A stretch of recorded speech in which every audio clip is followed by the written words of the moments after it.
దగ్గుబాటి ప్రసాద్ గారు. ధన్యవాదాలు అధ్యక్ష. అనంతపురం నగరంలో పరిస్థితుల గురించి మీ దృష్టికి తీసుకొస్తున్నాను అధ్యక్ష. ముఖ్యంగా ఇక్కడ టెక్స్టైల్ పార్క్ ఎందుకు ఏర్పాటు చేయాలంటే దానికి చాలా కారణాలు ఉన్నాయి అధ్యక్ష. అనంతపురం నియోజకవర్గంలో ప్రతి ఏటా జనాభా పెరుగుతోంది అధ్యక్ష.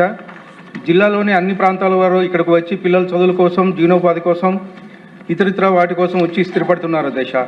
ఈ క్రమంలో మహిళలు చాలామంది ఇళ్ల వద్దే ఖాళీగా ఉంటున్నారు అధ్యక్ష. వారికి పని చేయాలన్న ఆశ, అవసరం రెండూ ఉన్నాయి అధ్యక్ష.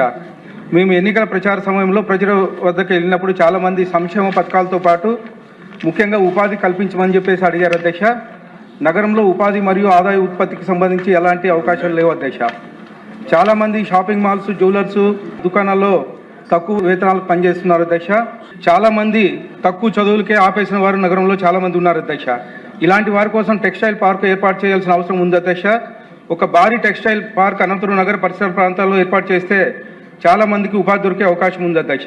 దీనికి అనుబంధంగా మరికొన్న చిన్న పరిశ్రమలు వచ్చే అవకాశం ఉంది అధ్యక్ష. అనుబంధ యూనిట్ల ద్వారా ఆర్థిక వనరులు పెరుగుతాయి అధ్యక్ష. అలాగే ఇప్పటికే ఇందుకు సంబంధించి మా జిల్లా ఇన్ఛార్జ్ మంత్రి గారికి విజ్ఞప్తి చేశాం అధ్యక్ష. దయచేసి అనంతపురం నగరానికి సమీపంలో రెడీమేడ్ టెక్స్టైల్ పరిశ్రమను ఏర్పాటు చేసి చర్యలు తీసుకోవాలని చెప్పేసి మీ ద్వారా కోరుతున్నాను అధ్యక్ష. ధన్యవాదాలు అధ్యక్ష. మరి సోదరులు ప్రసాద్ గారు కోరినట్లుగానే ఇతర పరిశ్రమలు మనం ఎంఎస్ఎంఈ కావచ్చు, ఇంక ఇప్పుడు ఎందుకంటే మా రాయలసీమ కూడా ఇండస్ట్రియల్ హబ్గా మారుతోంది కాబట్టి ఖచ్చితంగా ఇంకొక పరిశ్రమను ఏర్పాటు చేయించి మరి మహిళలకు ఉపాధి కల్పించే విధంగా ప్రయత్నం చేస్తామన్న విషయం కూడా మీకు తెలియజేస్తాం.